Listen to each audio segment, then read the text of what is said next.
She signed my house over while I was in a coma. Not a rumor. Not confusion. Paperwork. County seal. Recorded. They told me later she didn't think I was coming back. When I opened my eyes, Patricia froze. The lawyer already had everything on file. And what she said next wasn't panic. It was calculation. My name's Mickle.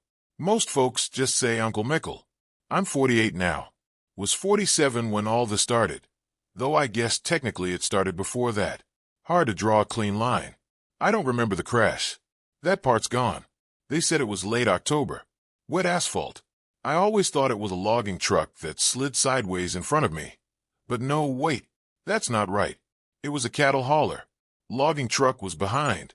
See, that's what happens when people repeat a story back to you enough times. Your head stitches it wrong. All I know for certain is the smell when I woke up. Hospital air. Too clean. Plastic tubing. That faint burnt dust scent from ceiling vents that haven't been cleaned properly in years. My body felt heavy, like someone had filled my limbs with sand. There was a monitor to my left. Steady beeping. Not fast. Not slow. Just there. The ceiling tiles had that little constellation of pinholes in them. I stared at those longer than I care to admit. And the first clear thought that made it through the fog wasn't about pain. It was about the house. That house had been mine before it was ours. Small white place. Cedar trim I cut and stained myself. The porch leaned a little to the right. You could feel it if you stood near the railing too long. I fixed the plumbing. Laid the flooring. Burned my hands more than once trying to solder copper pipes without knowing what I was doing. It wasn't fancy, but it was steady. Patricia and I had been married 12 years. No kids. Tried for a while. Stopped trying. Life settled into habits. Sunday mornings with coffee on the back steps. Her vanilla candles in the hallway. The porch light left on low because I liked seeing it from the road when I came home late. Ordinary stuff. When I opened my eyes for real, like aware, not drifting, she was sitting beside the bed scrolling on her phone. Screen lighting up her face blue. She looked thinner. Or maybe hospital lighting does that to people. She looked up. Stopped. For a second she didn't move at all. Just stared. Like she was recalculating something in her head. I tried to speak. Nothing came out except air. My throat felt scraped raw. A nurse came in, adjusted something on the 4-pole. Patricia stood too fast and knocked a plastic chair backward. It cracked against the tile floor. Sharp sound in a quiet room. She grabbed my hand. "You're awake," she said. Not crying. Not smiling. Just stating a fact. "You're awake." I drifted again after that. In and out. Hard to measure time in a hospital. Lights never really turn off. Machines hum. Footsteps in the hallway at all hours. When I was clear enough to string words together, I asked about the house. First thing. Not what happened. Not how long was I out. Just the house. Her eyes flicked toward the door. Then back to me. "It's handled," she said. Handled. That word sat there between us. I remember the way her fingers felt, cool dry. No squeeze. No tremble. Just resting on top of mine, like she was fulfilling a role. I didn't push. Couldn't really. My ribs felt wrapped in concrete. Breathing hurt. Thinking hurt. But something didn't line up. Later I'd find out the paperwork had already been recorded at the county office. Signed. Notarized. Filed. The deed transferred into Andrew's name. Andrew's. I didn't know that name yet while I was in that hospital bed. Not clearly. Maybe I'd heard it before. Maybe I'd ignored it. Hard to say now. But I knew this much. People don't use the word handled when they're talking about something safe. They use it when something's been moved. When I asked whose name was on the deed, she hesitated. Just for a second. Long enough to feel it. Then she said, "Don't worry about that right now." Don't worry. That's when the room felt smaller. Not because of the machines. Not because of the pain. Because something had already been decided while I was gone. And I had a feeling I wasn't supposed to wake up to ask about it.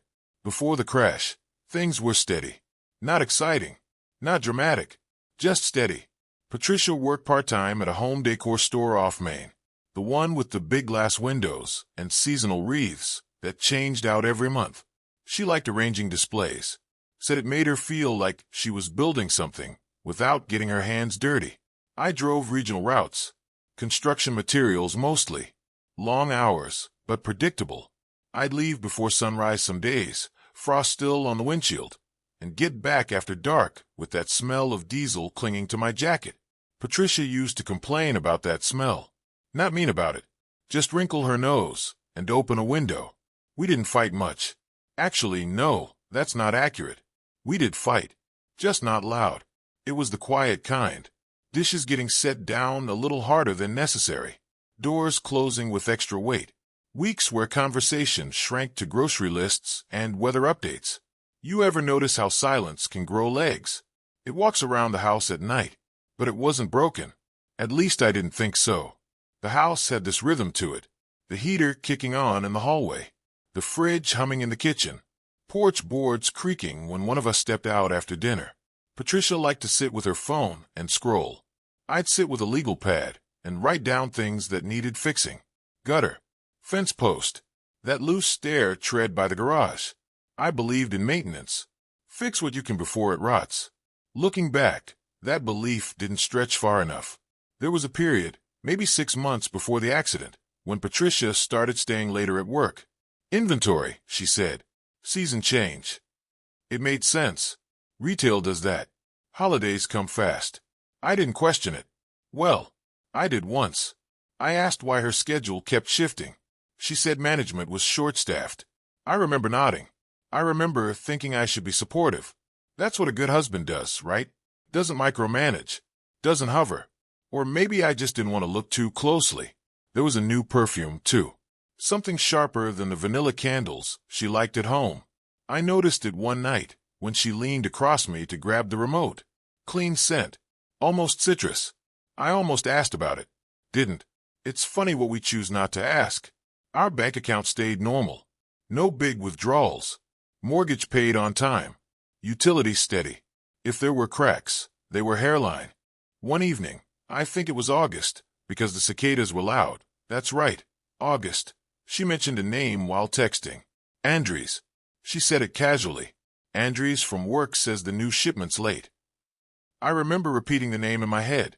Andries. Not Andrew. Not Andy. Andries. It felt foreign in my mouth. I didn't say anything about it. Why would I? People work with other people. That's normal. Still, I asked he knew. She shrugged. Couple months. That was it. No elaboration. No story attached. You ever get that small internal nudge? Not loud. Just a shift in the air. Like when a storm's coming but the sky hasn't changed yet. That's what it felt like. I told myself I was imagining things. We'd been married 12 years. 12. That's not fragile time. That's shared holidays. Hospital visits for her mother. Repainting the bedroom twice because she didn't like the first shade. Solid history. One night I came home earlier than expected. Delivery got canceled.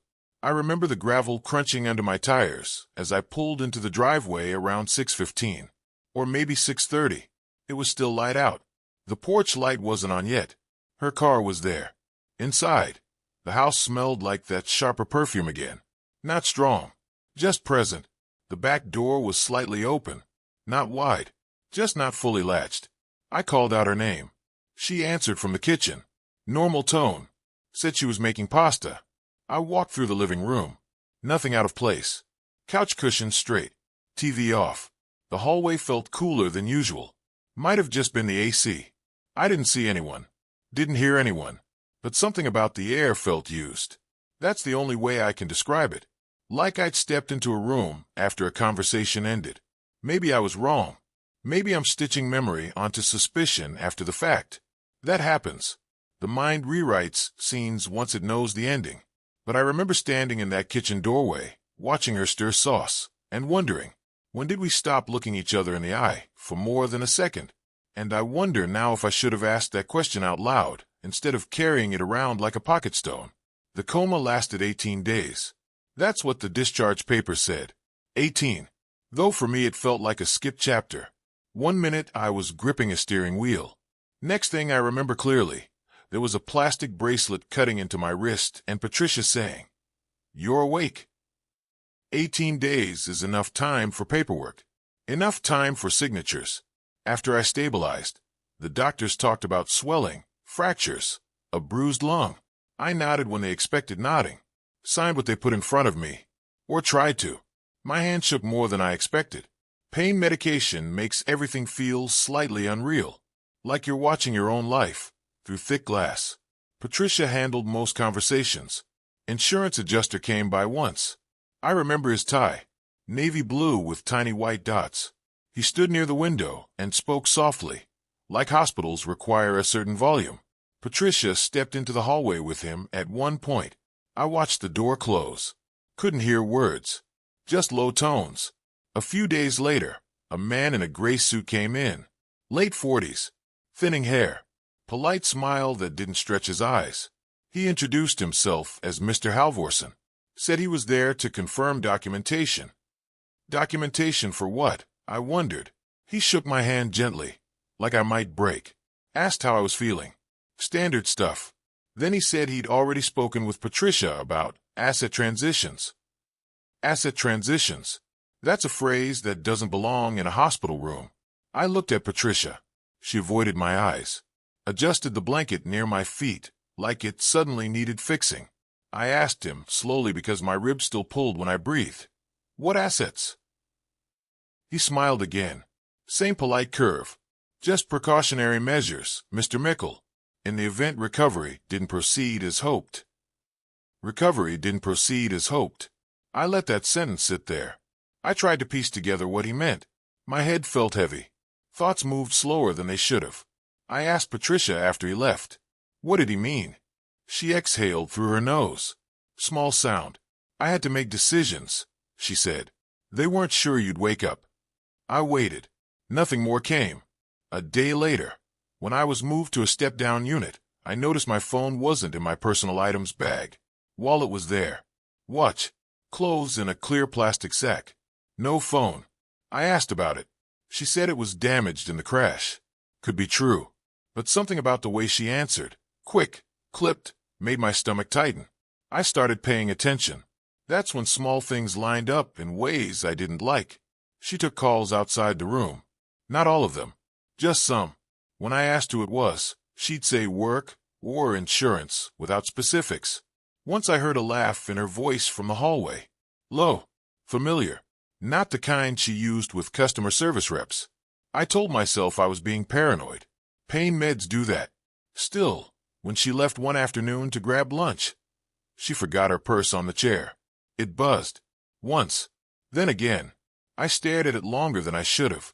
I didn't plan to look. I really didn't. I remember thinking, don't start something you're not ready to finish. But the screen lit up. Just enough for me to see a name. Andries. 3 missed calls. A message preview. Did he? It cut off there. Did he what? Wake up. Sign something. Notice. My chest tightened in a way that wasn't medical. When she came back in, I asked casually, who's Andries? Her steps slowed. He works with me, she said. I held her eyes. For once. Why is he calling you from outside the store? A pause. Not long, but measurable. He's helping cover my shifts while I'm here. Reasonable answer. Except the call time was 1:17 a.m. I didn't mention that. I just nodded. Trust or verify? That question sat heavy in my head. I didn't have strength for confrontation. Not yet. My body was still stitched and braced. I couldn't even stand without assistance. But I could listen. I could watch. And I started to realize something had been set in motion while I wasn't conscious to object. The house. The lawyer. The missed calls at 1:17 in the morning. I lay back against the hospital pillow and stared at the ceiling tiles again. Same little pinholes. Same steady beat. But now the room felt different. Like I wasn't recovering from an accident. I was waking up into a situation that had already decided I wouldn't be part of it. And I had to choose carefully. Ask now. Or wait until I could stand on my own 2 feet and walk into whatever truth was waiting at home. I was discharged on a Thursday. Or maybe it was Friday. No, Thursday, because the pharmacy downstairs closed early and Patricia complained about the timing. I remember that part clearly. She didn't like inconvenience. The air outside the hospital felt thinner than I expected. Cold on my lungs. I stood there a second too long before getting into the passenger seat of her car. My legs didn't trust the pavement yet. The drive home was quiet, not tense, just empty. When we pulled into the driveway, I noticed something first that had nothing to do with paperwork. The porch light bulb had been replaced. Brighter, white instead of warm yellow. Small detail, but it wasn't the one I'd chosen. Inside, the house looked the same at a glance. Couch, rug, framed photo from our trip to Asheville still crooked by half an inch. I'd meant to fix that for years, but the hallway smelled different. Not vanilla. That sharper scent again. Citrus. Clean. New. I moved slowly through each room, like I was checking structural damage, running my hand along the kitchen counter, touching the back of a dining chair. I told myself I was just reacclimating. Then I noticed the desk in the spare bedroom. My desk. The top drawer didn't close all the way. I sat down carefully, ribs protesting, and pulled it open. The folder I kept there, the one with mortgage documents, deed copy, insurance policy, wasn't thick anymore. It felt light in my hand. I flipped through it. Insurance papers were there, tax statements, but the deed copy I'd always kept behind a mortgage packet was gone. Not misplaced. Gone. I walked into the living room, where Patricia was unpacking a pharmacy bag. "Where's the deed copy?" I asked. She didn't look up right away. We had to update things. Update. That word again. Clinical. Detached. I stood there longer than I should have, my weight uneven on the floorboards. Update how? She finally looked at me. I transferred it. Just like that. No lead-in. No explanation. Transferred it to who? Silence. You ever notice how silence changes temperature? It does. The room felt cooler. To Andries. There it was. Not whispered. Not rushed. Said plainly. My ears rang. Not metaphorically. Actually rang. Like pressure shift. For what reason? I asked. She set the pharmacy bag down. Crossed her arms. Defensive posture. Not apologetic. Defensive. You were in a coma, Mickle. They didn't think you'd wake up. The hospital bills were stacking. The mortgage. We had savings. Not enough. I tried to calculate numbers in my head. Insurance coverage. Emergency fund. Disability policy through my job. Something didn't add up. Why Andries? She exhaled hard. Because he was willing to help. Help. I walked back to the spare room. Sat down again. My knees felt weak, but I don't know if that was injury or shock. I pulled out my laptop. It took longer than usual to boot. My fingers hovered over the keyboard. County property records are public. Takes less than 5 minutes. I typed in my name. The page loaded slowly. Or maybe my perception slowed. I can't say for sure. There it was. Grantor, Mickle Thompson. Grantee, Andries de Klerk. Recorded date, October 18th. October 18th. I stared at that date. The crash was October 12th. No, 13th. It was the 13th because the nurse mentioned Friday the 13th as a joke when I first woke up. So 6 days later. 6 days into my coma. The deed showed my signature. Not electronic. Scanned. I leaned closer to the screen. It looked like my name, but the slope of the M was off. I always press harder on the first stroke. This one was light, hesitant, or maybe that's how my signature looked when I was on medication. I couldn't be sure. That uncertainty was worse than a clear forgery. I walked back into the living room. Did I sign this? I asked. She didn't answer immediately. They needed authorization. That's not what I asked. Her jaw tightened. You were heavily medicated. They said you might not survive. I had power of attorney. Power of attorney. I didn't remember granting that. Maybe I had years ago. For emergencies. That would have made sense. Married couples do that. But power of attorney doesn't mean you hand the house to your co-worker. I felt something shift inside me then. Not rage. Not yet. A drop. Like an elevator missing a floor. Are you involved with him? I asked. She looked away. That was answer enough. The house felt unfamiliar suddenly. Same walls. Same floorboards. But I was standing in a place legally owned by another man. And I had no memory of consenting. That night I lay in our bedroom, and listened to the heater click on and off. Patricia slept facing the wall. The new porch light cast a white stripe across the ceiling. I realized something simple and terrible. She hadn't just prepared for my death. She had built her next life on the assumption of it. And I was lying there breathing. I didn't confront her again that night. There's a moment after a hard truth lands where your body wants to react before your mind has finished catching up. I've learned that if you move in that moment, you usually move wrong. So I stayed still. The next morning I got up early. Earlier than I needed to. My ribs still ached when I twisted, and my left leg dragged half a second behind the right. Physical therapy had given me exercises. I did them slowly on the living room rug while Patricia showered. Routine helps. While the coffee brewed, I opened the county record again, looked at the document line by line. Legal description, parcel number, recording stamp, notary signature. The notary's name was listed at the bottom. I squinted. Hard to read on the screen. Sandra Vale. I wrote it down. Then I looked up Mr. Halvorson's firm. Small office downtown. 3 attorneys. Real estate and estate planning mostly. That made sense. Too much sense. I didn't feel anger the way movies show it. No shouting in my head. No shaking fists. It was colder than that. Measured. I made a list. Old habit. Yellow legal pad. The paper felt rough under my fingers.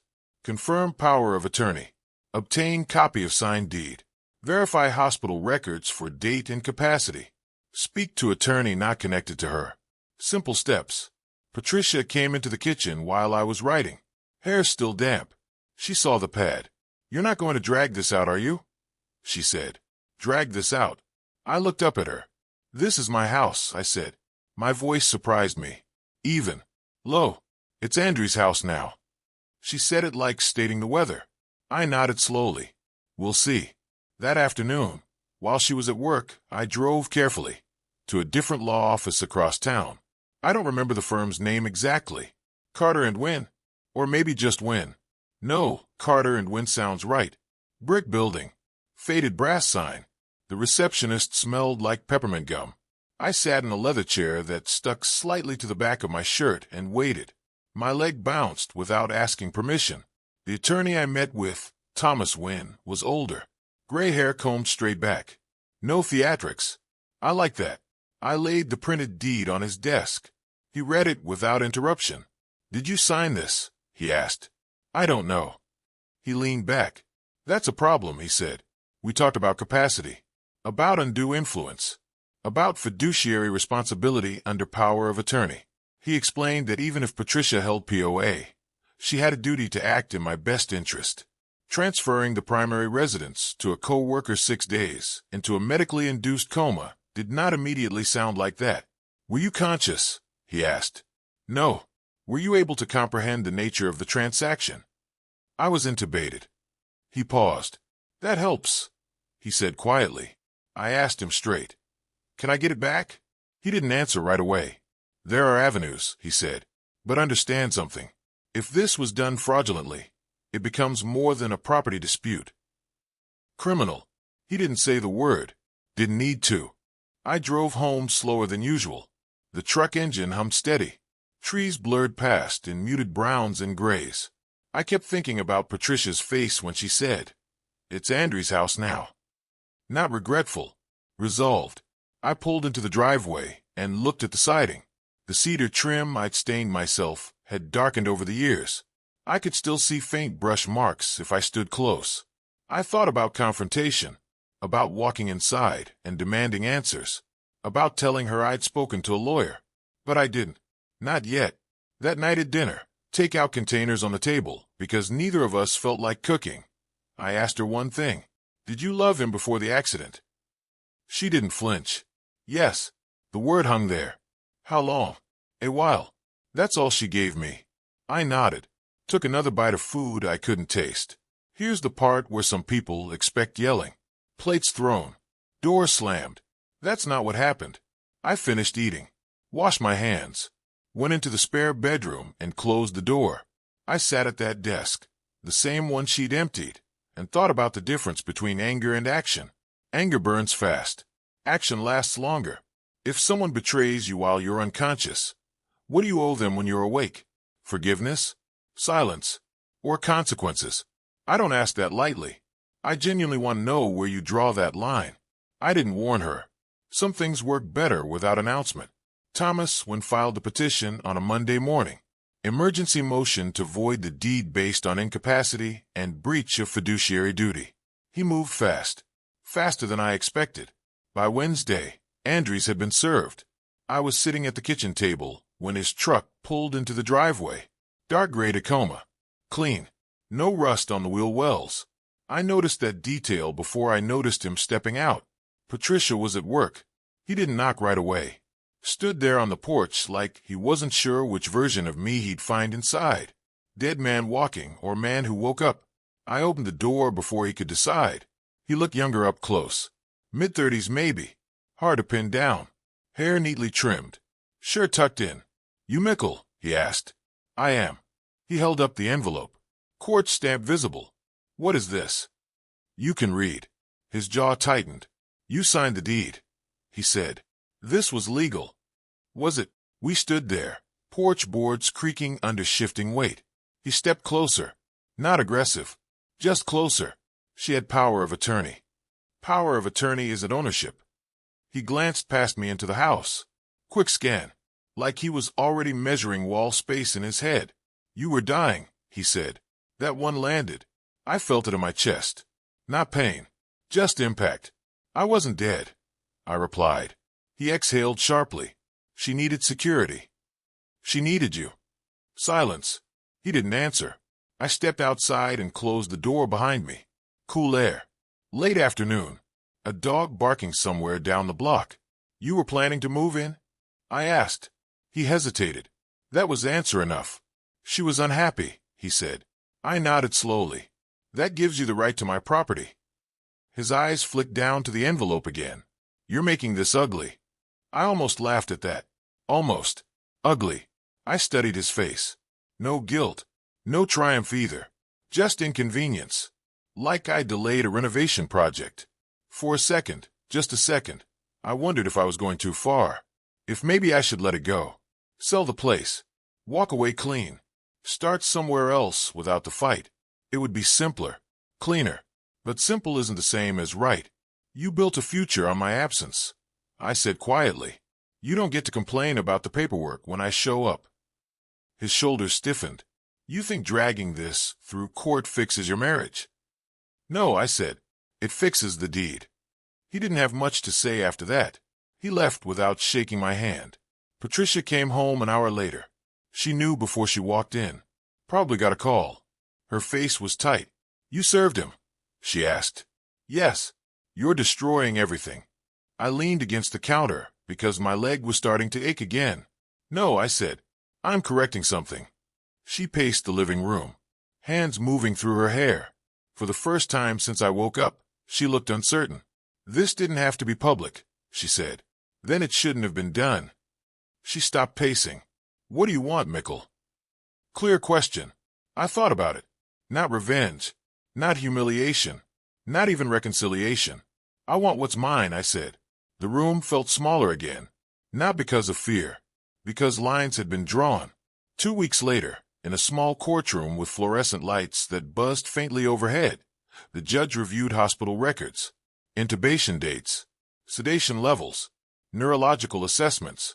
The notary admitted she never personally witnessed me sign. She'd relied on Patricia's representation that I was aware. That word again. Aware. Medical records said otherwise. Andries sat 2 rows behind his attorney. Patricia beside him. Not beside me. When the judge granted a temporary injunction reversing the transfer pending full hearing, there was an applause. No dramatic gavel slam. Just paperwork being handed back across a wooden bench. The house wasn't fully mine again yet, but it wasn't his either. Outside the courthouse, Patricia didn't look at me. "You didn't have to do this," she said quietly. I looked at the concrete steps. Small cracks running through them. "You didn't either." She walked down to Andrew's truck. I stood there a moment longer, feeling the wind cut through my jacket. It wasn't victory. It was balance shifting back toward center. And sometimes that's enough. The full hearing took 3 months. Longer than I expected. Courts move at their own pace. Paperwork stacks up. Dates get pushed. Meanwhile, life keeps happening in the background whether you're ready or not. Patricia moved out 2 weeks after the temporary injunction. She didn't take much at first. Clothes, bathroom things, a few boxes from the hall closet. I watched from the kitchen window while Andries loaded his truck. Efficient, quiet, no shouting between us. Just the sound of cardboard sliding against cardboard. It felt strange seeing another man carry lamps I'd installed. The house echoed differently that first night alone. Refrigerator hummed louder than I remembered. Heater clicked sharper. Or maybe I was just more aware of it. I slept on the right side of the bed out of habit. Woke up reaching left. Empty. The legal process wasn't dramatic. Depositions, statements, bank records reviewed, hospital documentation examined again. The judge focused on capacity and fiduciary responsibility. Those were the pillars. Patricia admitted under oath that she and Andries had been in a relationship before the accident. That part didn't surprise me by then. What did catch me, slightly off guard, was the timeline. 8 months. I thought maybe 4 or 5. No, that's not right. I hadn't really assigned a number. I just assumed it was shorter.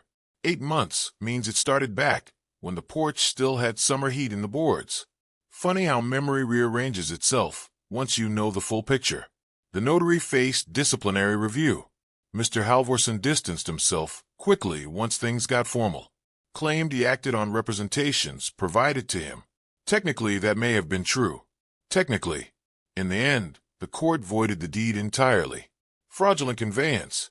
Breach of fiduciary duty. Lack of capacity. The house reverted back into my sole name. There wasn't applause then either. Just a signed order and the shuffle of people leaving benches. Outside the courthouse, Patricia approached me alone this time. Andries stayed near the truck. "You've made your point," she said. I considered that. This wasn't about a point. She looked tired. Not defeated. Just tired. "Where does that leave us?" she asked. I watched a piece of trash roll across the parking lot in the wind before answering. "I don't think there is an us left." The divorce followed without much spectacle. We split what was legally shared. The house wasn't marital property in the same way because I'd owned it prior, though improvements and equity complicated things. Lawyers handled the math. It wasn't friendly. It wasn't explosive either. Just paperwork and signatures. After she moved the last of her things out, I walked through each room slowly. Opened closets. Checked drawers. Not looking for evidence this time. Just making sure I understood what was still mine. The citrus scent faded after a while. Took weeks. I washed curtains. Repainted the hallway. Put the warm porch bulb back in. Small corrections. Some nights I sat on the back steps with coffee, even when it was too cold for it to make sense. The board still dipped slightly near the railing. I could feel it under my boots. I asked myself more than once if I would have done anything differently. Maybe I should have asked harder questions when the late shift started. Maybe I ignored things because routine felt safer than confrontation. Or maybe none of that would have changed a decision she'd already made. It's easy to rewrite the early chapters once you've seen the ending. Harder to admit you might have missed signs because you trusted the structure too much. Would I handle it differently now? I'd pay attention sooner, but I still would have filed the petition. Not because of anger, because allowing something like that to stand would have meant agreeing that my absence, temporary or permanent, was an opportunity. And I'm not built to endorse that. The house is quieter now. Not lonely. Just quieter. Sometimes that's the difference. It's been a little over a year now. The cedar trim needs restaining again. Sun does that. Fades things slowly until you don't notice the change unless you're looking straight at it. I keep meaning to do it before summer hits full strength. I still drive the same truck. Still rattles on cold mornings. Leg healed up decent.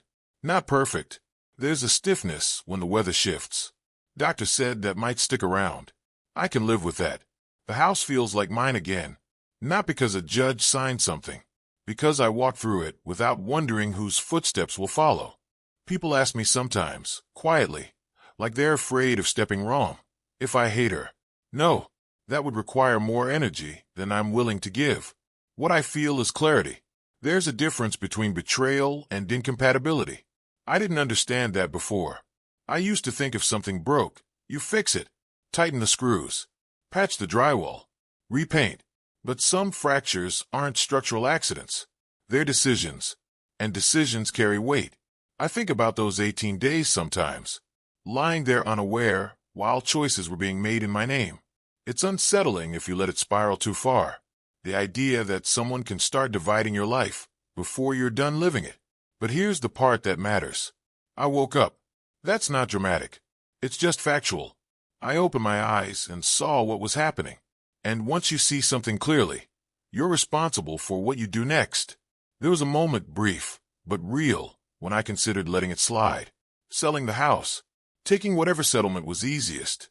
Walking away from the fight, because fighting requires energy I wasn't sure I had. It would have been simpler. Less paperwork. Less tension in a courtroom. Fewer neighbors whispering. But simple would have meant accepting that my voice could be removed from my own story if I stayed quiet long enough. That didn't sit right. I don't tell this story because I think I'm some kind of hero. I'm not. I missed signs. I avoided questions. I trusted patterns instead of paying attention to changes inside them. I got comfortable. That's on me. But what someone does with your trust, that's on them. There's one thing I've learned through all this. You can love someone deeply and still need to draw a line when respect disappears. Those two things can exist at the same time. Took me almost 50 years to understand that. And here's the question I keep coming back to. If someone assumes you won't wake up, figuratively or literally, and starts building a life on that assumption, what does that say about how they saw you all along? Were you a partner or a placeholder? I don't have a universal answer for that. Every situation's different. Every marriage carries its own private weather system. But I know this much. When you open your eyes, really open them, you owe it to yourself to stand up, even if your legs are shaking. The porch light's warm again now. I switched it back the day after the injunction went through. Funny thing to care about, maybe. But I like seeing that yellow glow from the road when I turn the corner at night. Feels steady. Feels earned. So that's my story, folks. If it resonated with you, go ahead and hit that like button, subscribe to the channel, and tell me in the comments where you're listening from. I want to know how far Uncle Mickle's voice travels. Protect your name before someone else decides to sign it away.